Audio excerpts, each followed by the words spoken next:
Hey everybody, this is Anthony from VR Game Rankings, and welcome to another episode of our daily vlog series. This is episode 28 for Wednesday, November 8th. And on today's show, what I want to do is I want to cover some of these news stories, nothing like super major, but we do want to get into a little bit of news. And then what I'm hoping to do for kind of the back half of the show is to talk about two particular VR games that I've been playing a lot recently, the Talos Principle VR and also the Gallery 2 Heart of the Emberstone. So I kind of want to have a little bit of an in-depth discussion for both of those games. These are two of the biggest VR games that we got in the month of October, two of the biggest VR games we've got actually in quite some time, and really primetime games. You know, these are AAA affairs, and I want to get into both of these. But let's go ahead and cover the news first. So, and also this might be a little bit of a shorter episode because I don't have a ton of news, and after I talk about Talos Principle and Heart of the Emberstone, I won't really have much else to get into, but we'll just see how all of that shakes itself out. Okay, so the biggest story of the day is LA Noire, the VR case files, has been delayed till December. Now, how many times on this daily vlog have I mentioned, hey, remember, LA Noire, November 14th? I must have cursed this game because I mentioned it so many times talking about, yeah, LA Noire is coming in November and we have From Other Suns on the same day and Payday 2 2 days later, blah, blah, blah, blah, blah. But yeah, so LA Noire, the VR case files, has been delayed. Now, Take-Two Interactive, in their most recent earnings report, they revealed that the game will be delayed till December, but no date in December has been given. Now, in the world of flat gaming, there's a couple of things to think about when it comes to this. Okay, so first of all, whenever you have such a short delay, I kind of wonder what the deal is, because in the thread on the Vive subreddit and the Oculus subreddit where everybody's talking about this, everybody's like, well, it's better for the game to be delayed so that it's a better game. I'd rather have the game be delayed and it be a better game, you know, yada, yada, yada. The same thing that we hear every time. And that's normally the case if a game is delayed, say, 4 months, 6 months, 8 months. When a game really gets delayed, like Brass Tactics or Moss, and you're not going to see the game for months and months because they're going to continue to work on it and polish it up and kind of fix the game up, then yeah, a game can be dramatically improved. If a game is delayed for a month or just a couple of weeks, there's not a lot you can do, you know, in such a short period of time. So my guess is that there were probably some bugs with this game where the playtesters were probably encountering certain bugs where like the game is just crashing and there's just some major problems. And so it's not so much that they're going to be able to rework LA Noire and make it, you know, dramatically better a month later. I don't think that's the case. I think what this is that there's probably some key bugs that still need to be ironed out. And they probably feel that if they delay this for just about 1 month, they can probably iron out these key bugs. And so I think that is the situation that you have with LA Noire, the VR case files. So that's our first big story. And, you know, what does this do to the month of November? We still got a lot of exciting stuff coming in November. Like I said, From Other Suns, you got Payday 2. Another story that we have, it's actually a little bit later, but I'll go ahead and cover it now. Not a big story at all, but Killing Floor Incursion is coming to Steam.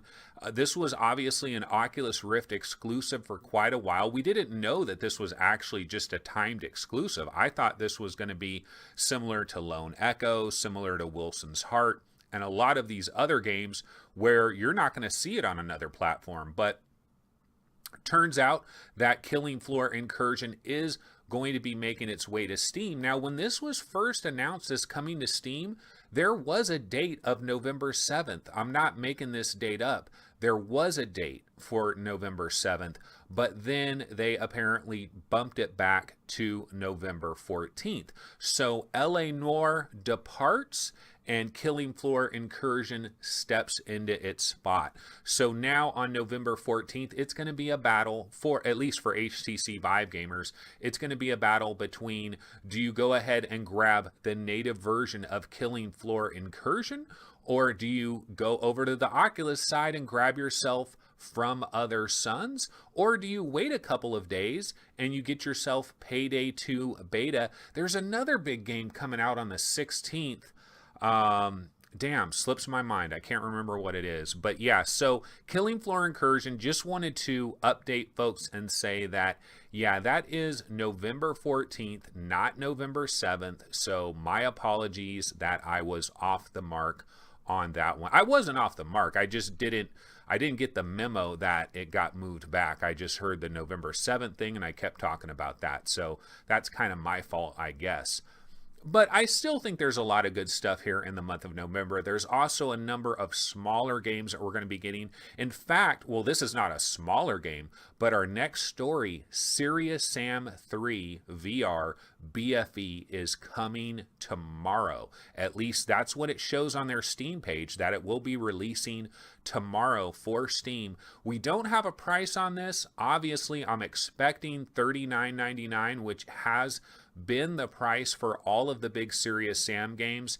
And Crow Team, you know, say what you will about Crow Team, but these guys are supporting VR in a major way. I have a feeling that there's probably a lot of people at Crow Team that just love VR. They're into VR and they're going to continue to bang away at VR. I'm going to be talking about Talos Principle VR a little bit later, so we'll get into that. But man, all these Serious Sam games in VR is really cool.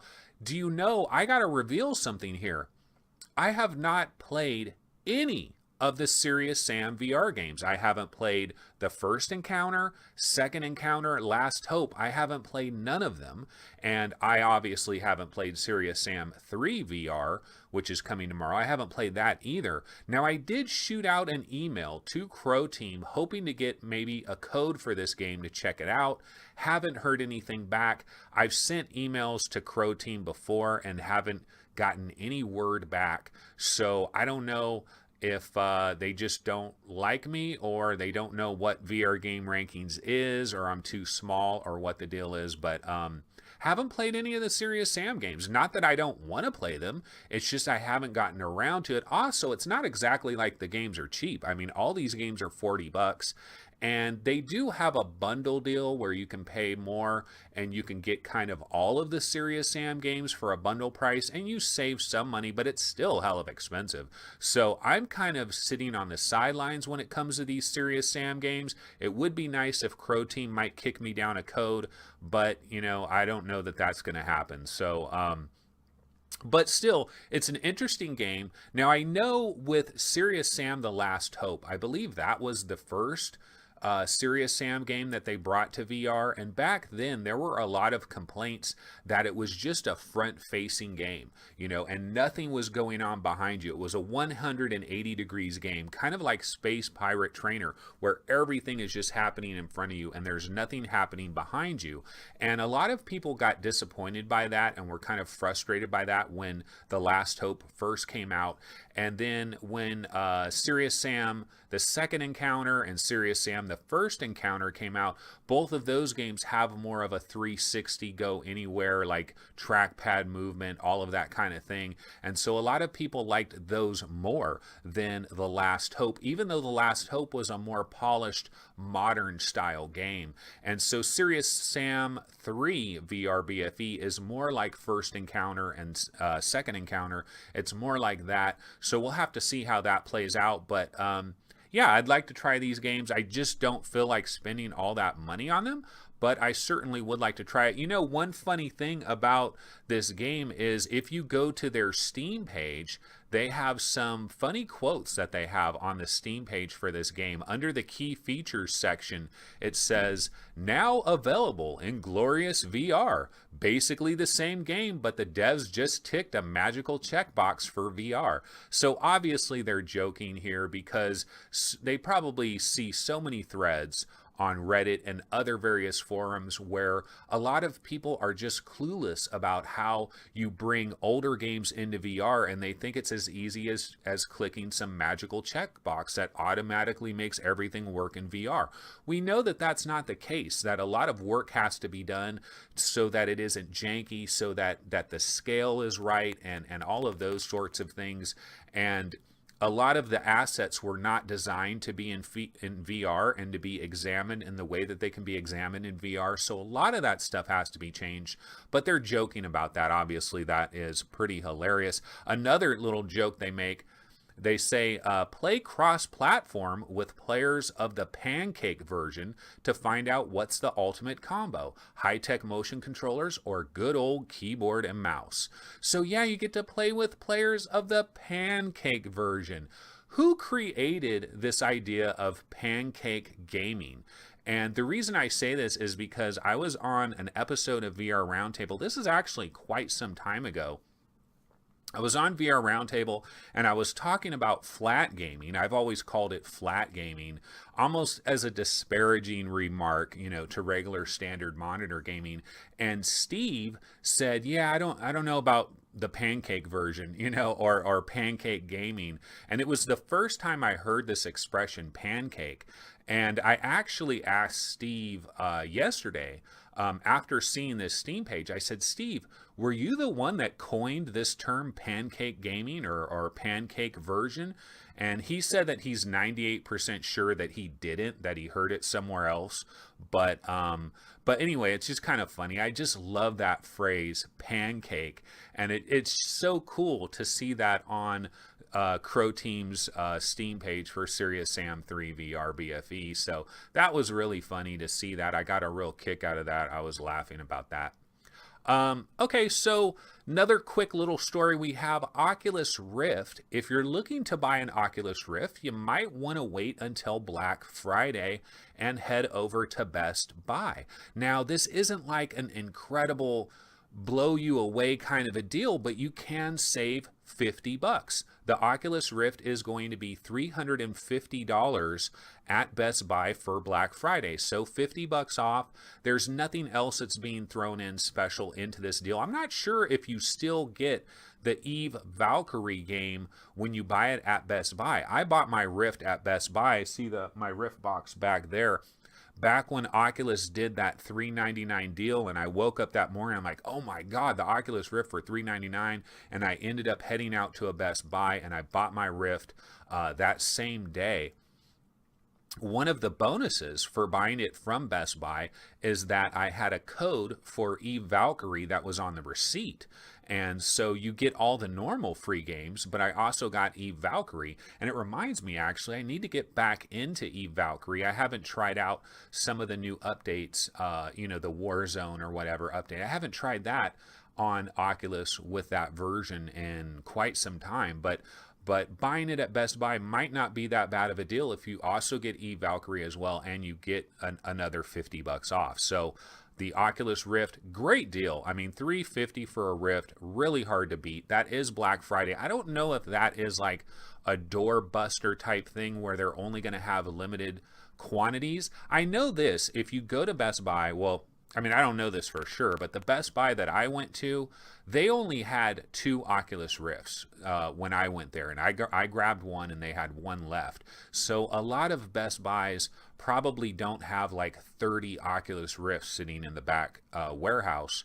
So even if it isn't a doorbuster type situation, if you do want to get one of these for Black Friday, you probably want to show up pretty early and try to jump on that quickly, because they probably don't have a tremendous supply of Oculus Rift systems. Okay, so I already covered the Killing Floor incursion change from November 7th to November 14th. Already covered that. Okay, so I want to get into a discussion on 2 different games, Talos Principle VR and also Heart of the Emberstone. But let's go ahead and start it off with the Talos Principle VR. So a couple of weeks back, I was on the VR Roundtable episode. I don't know if this was 59 or 58, which episode it was. It was the episode when we first talked about Talos Principle and Heart of the Emberstone. But on that episode, all of us had just kind of barely gotten the game, and there were so many games that were coming out that week, like Megaton Rainfall and all these other games. I was still playing the Invisible Hours and still playing Arctica 1, and then we got showered with all these other games, and trying to juggle everything. I only was in Talos Principle for so long, and then we had that episode, and at that time I wasn't super hyped on the Talos Principle VR. I liked what I had played of it, but I kind of thought, this is a puzzle game and it's $40. Who needs a $40 puzzle game? Am I out of line here? That's kind of my thoughts back on that VR Roundtable episode. Little did I know how incredibly wrong I could possibly be. Talos Principle VR, basically, the more I play this game, the more I've fallen in love with this game. And I've already said this, but it's just true. I get into this game and I'm just like shaking my head thinking, God damn, these fools absolutely killed it. I was kind of, I didn't really hear that much about Talos Principle VR when it came out originally, the pancake version. When the pancake version of Talos Principle came out, I wasn't paying a whole bunch of attention to it. Didn't know how spectacular of a game this really is. And then the VR version comes. I mean, I tried the photogrammetry one that was in Destinations, and I thought, this is cool. I like this environment. This is really cool. But it wasn't the game. It was just photogrammetry. And so getting the full game, I kind of went into the experience with a blank slate, didn't really know much about Talos Principle, obviously knew that it was a puzzle game. As I get into the game, it's very Portal-esque, absolutely Portal-esque. There's a lot of things about it that really remind me of Portal, but it's such a grand experience. Now, ultimately, it is a puzzle game, and you can't get around that. It is a puzzle game, but there's a lot going on here, man. And oh my God, it is just so deep. It is just so long. There's so much in it. It's almost a situation of, is it too much game? Is it actually too much game? Is there too much of a good thing? This is the kind of game that, I don't know how long I'm going to be playing Talos Principle VR. I've been playing it a lot, but I'm in like the 4th level of the game, and there's like, I don't know how many different levels, and then you go to different rooms and it's different environments. It changes to all kinds of other stuff. I am barely scratching the surface of Talos Principle VR, but I've already fallen deeply in love with the game. Now, as a puzzle game, one of the downsides that you get with a puzzle game, it's a downside and it's an upside. This is just the way that puzzle games work. But the thing about puzzle games, and this, I'm going to talk about this in Heart of the Emberstone as well, but we'll get to that. But the thing about puzzle games is there's this balance that you have to straddle, at least the developer does when they're creating the game, where you want the puzzles to be easy enough that players don't get incredibly frustrated by the puzzles and are just like, fuck this game, man. I hate this fucking game. It's pissing me off. You don't want players to go to that level of frustration, but at the same time, if you make the puzzles ridiculously easy, where there's really no challenge at all, then players don't feel that exhilaration when they solve a puzzle and they're like, oh my God, this is so easy. This is for babies. So you have to walk this fine line between frustration and achievement when you solve the puzzle. And that's the thing about Talos Principle VR. It took me a long time to finally review this game. I do have a review on VR Game Rankings. I need to update my review page, actually, and add a few more reviews. I have a review for the Invisible Hours, I have a review for Organ Quarter, and I have a review for Talos Principle VR, but I haven't put those up yet. In the review section, if you go to their individual game profile pages, the reviews are there. And it's mini reviews. That's what we do at VR Game Rankings. We just do these little mini reviews to kind of help people out. So if you look at the rankings, all those little pictures of the games, usually you can click on the game, it takes you to a game profile page, and it's either a preview of the game or it's a little mini review with an IGN-like score. We rate our games from like 0 to 100 basically, but the scores are usually in the 90s, the 80s, the 70s, the 60s, kind of in that kind of range, like your old school IGN kind of review rating system. And the reason it took me so long to finally review the Talos Principle is I would get to certain puzzles and just be stuck, just absolutely stuck. And I'm the type of gamer, there's a lot of gamers where if they get stuck in a puzzle, they immediately go to the internet and they immediately go to a walkthrough or to a YouTube video that kind of explains everything. And they'll watch a little bit of it and they'll be like, oh, okay, that's what I need to do. I hate doing that. I hate doing that. I feel like if I do that, I'm cheating.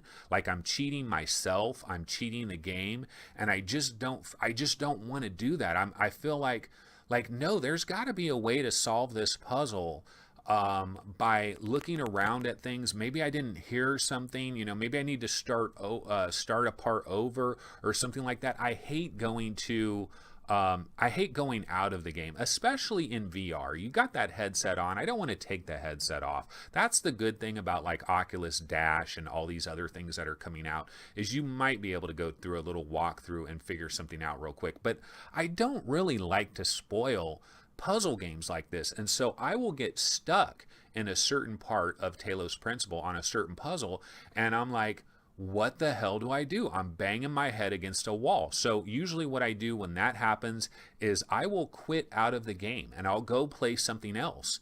And then eventually I'll be like, yeah, I better get back into Talos Principle. Let me give another try at that puzzle.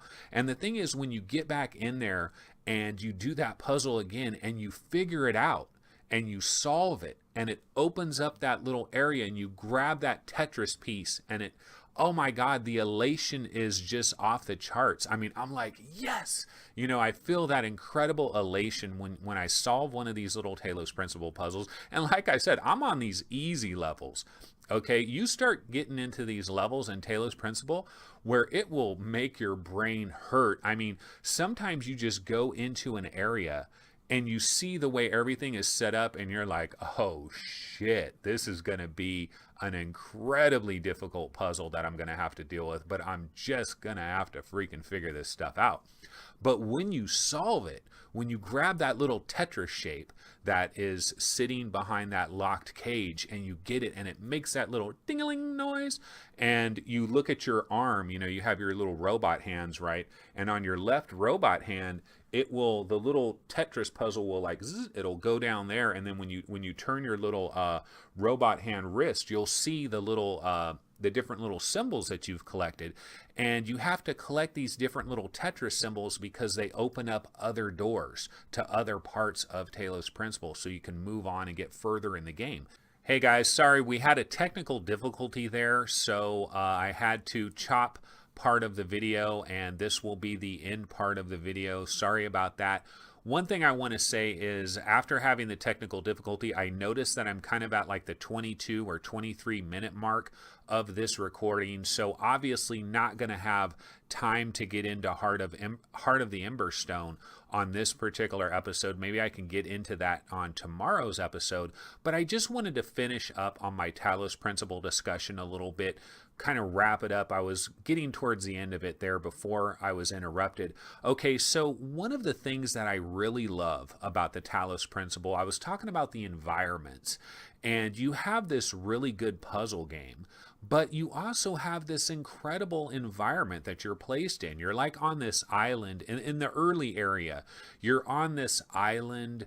There's the ocean. There's a beach. You have these worn down buildings that were from a long time ago, and you're exploring this now. You're coming to it way later. A lot of it has fallen apart. It's almost like Rome or Greece or something. There's a lot of statues that no longer have their heads. One of the disappointing things I will say, though, is like every single statue is missing its head. Why didn't they have one statue that has its head but it's missing an arm, or a statue that has its head and everything but there's a hand and the hand is broken off? But every single statue seems to be missing the exact same thing, which is kind of weird, but that's a whole nother story basically.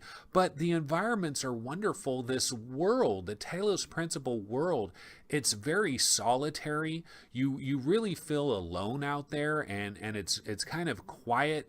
and you have the music playing in the background. But I love the beginning area from the standpoint of the sunlight and just the vibe that I get being there.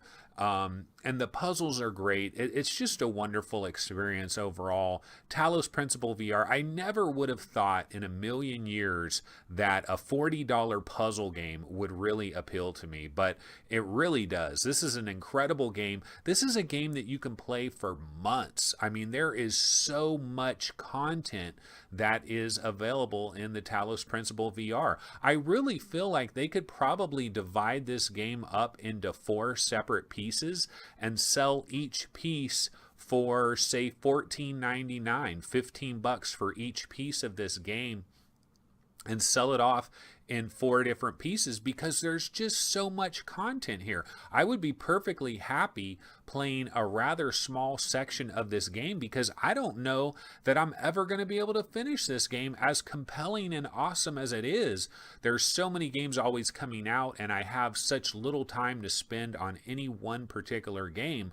That makes it a little bit difficult for me. But for you guys out there, regular normal gamers, where you can possibly get one game and just marinate with it for months, this is the kind of game that this is. I mean, this is a game that can keep you busy for weeks and months into the future, because it is just that huge. There's just so much puzzle solving that you can do. You're gonna get stuck along the way. You're gonna get frustrated as hell in certain parts of the game. But man, when you solve one of those complicated puzzles, you feel like an absolute genius, and you just get that elation.